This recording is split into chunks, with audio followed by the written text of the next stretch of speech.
Quelle est cette commodité moderne que nous utilisons 6 à 8 fois par jour et que nous sommes beaucoup à prendre pour acquise?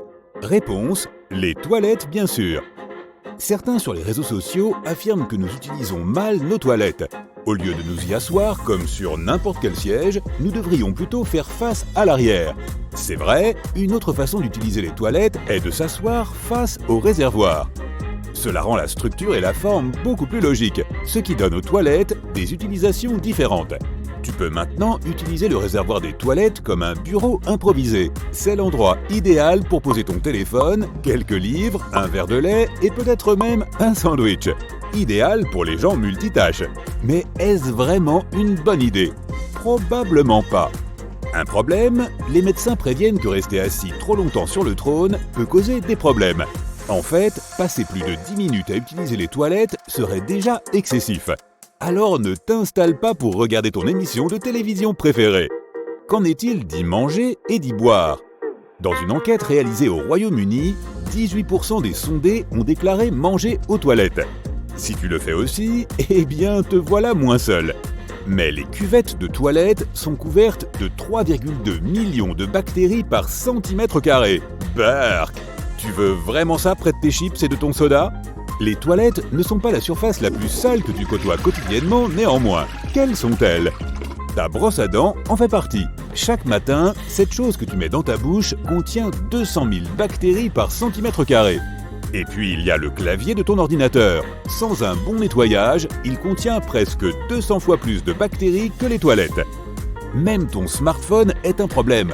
Une étude de 2018 a découvert que les téléphones étaient 7 fois pires que les sièges de toilette.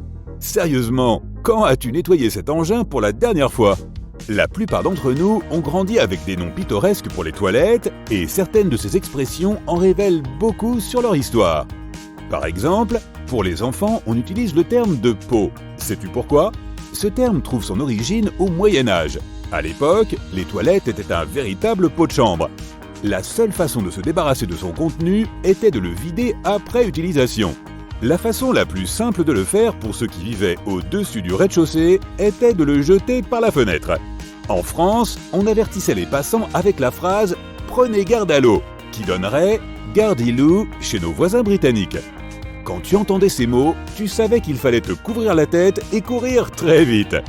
La légende raconte que ce serait le roi Philippe Auguste qui aurait décrété que cet avertissement devait être donné avant chaque vidange, et ce, après en avoir fait les frais lui-même. Tu pouvais crier en retour « Retenez votre main » en espérant être entendu à temps. Ce n'était pas toujours pratique.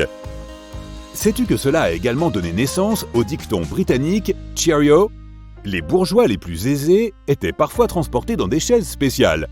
Souvent utilisées en France, les chaises à porteurs offraient un siège unique à l'intérieur d'un minuscule compartiment. Elles comprenaient même un toit amovible pour les beaux jours. En soulevant de longues perches fixées de chaque côté, les domestiques, appelés à juste titre porteurs de chaises, transportaient celles-ci dans toute la ville. Pour éviter que leurs employeurs ne soient éclaboussés par des choses inavouables, le domestique criait « chaise en bas » ou « chair below » outre-Manche, qui est finalement devenu « Cheerio ». Pour tenter de limiter le nombre de personnes aspergées par ces déjections, la ville d'Édimbourg, en Écosse, a adopté le Nastiness Act en 1749. Cette loi stipulait que les déchets ne pouvaient être jetés qu'entre 22h et 7h du matin. Cela signifie que les promeneurs nocturnes n'avaient pas seulement à se méfier des chauves-souris et des loups. Pour les personnes beaucoup plus aisées, la garde-robe a pris la place du pot de chambre. Et oui, tu t'en doutes, c'est à cet endroit que les gens rangeaient aussi leurs vêtements. C'était semblable à une armoire, mais avec une caractéristique très spéciale, des toilettes intégrées. Les gens pensaient que l'odeur désagréable de la pièce aidait à éloigner les mites et les insectes de leurs vêtements. La conception de ces cabinets était simple. C'était un siège en bois ou en pierre, placé au-dessus d'un puits qui descendait dans une fosse. Certains, plus sophistiqués, étaient même installés au-dessus des douves. Peut-être préfères-tu appeler ça un trône? Eh bien, voici pourquoi. On peut faire remonter cet euphémisme au roi Louis XIV. Il conduisait souvent ses affaires royales tout en étant assis aux toilettes, ce qui en faisait une alternative à son trône habituel. Tu peux même en trouver une réplique à New Delhi, en Inde, au Musée international des toilettes de Delhi Sulabh. Sir John Harrington, filleul de la reine Élisabeth Ier, a inventé les premières toilettes à chasse d'eau d'Angleterre en 1592. Pas mal pour quelqu'un qui n'était pas du tout inventeur. Il était plus connu comme poète, et selon certains témoignages de l'époque, un poète lamentable. Il aimait aussi raconter des histoires inappropriées à la cour et avait acquis la réputation d'être le filleul grivois d'Élisabeth. Pour protéger ses lettres de noblesse, la reine l'a donc banni dans la ville de Kelston, à environ 160 km de Londres. C'est pendant son exil qu'il a conçu les toilettes qu'il a baptisées Ajax. Ce nom semble assez incongru, mais il a bien un sens.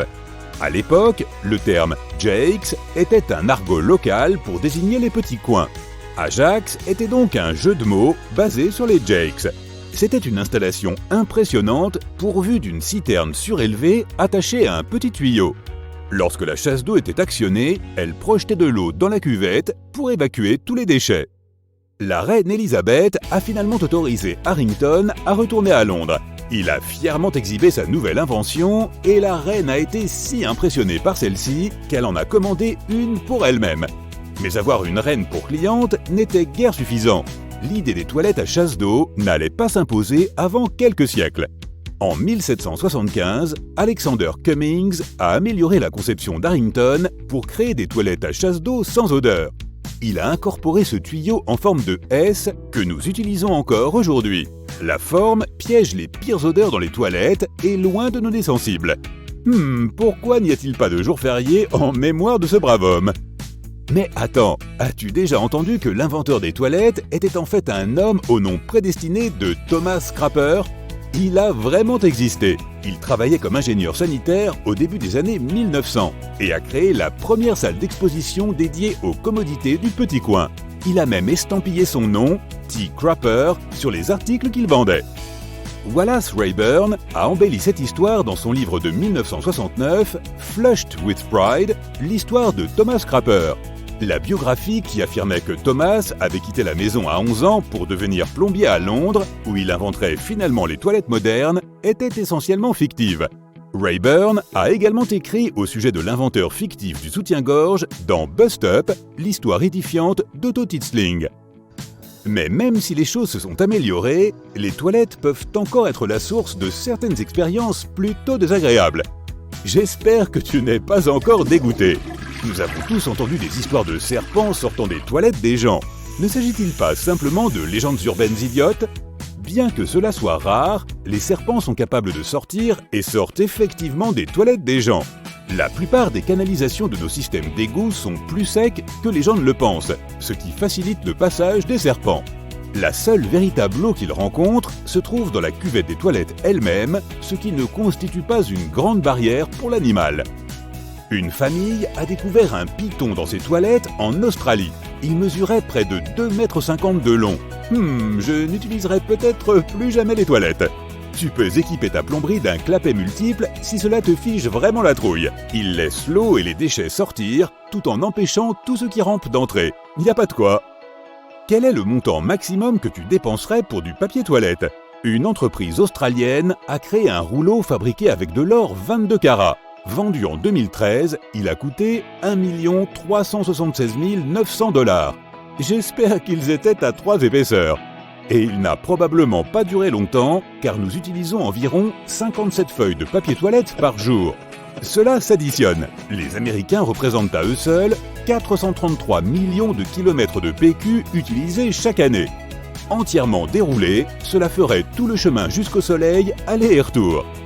Le papier toilette n'a pas été commercialisé avant 1857. Lorsqu'il a été introduit à New York, il était vendu en paquets de 500 feuilles pour 50 cents. Avant cela, les gens utilisaient tout et n'importe quoi. Des feuilles d'arbres aux morceaux de poterie, des épis de maïs aux pages de catalogue. En 1992, les archéologues ont retrouvé des bâtons dits d'hygiène. Ces outils en bois, vieux de 2000 ans, ressemblaient à des spatules. Pour en utiliser un, il suffisait d'envelopper l'extrémité avec un chiffon. Tu as besoin d'utiliser des toilettes publiques ? Voici une astuce. La première cabine de toilette est celle qui est utilisée le moins souvent. Donc si tu cherches l'endroit le plus propre, c'est la cabine qu'il te faut. En Europe, les choses sont un peu différentes d'Amérique du Nord. Au Canada et aux États-Unis, les toilettes publiques sont toujours gratuites. C'est différent pour certains pays d'Europe.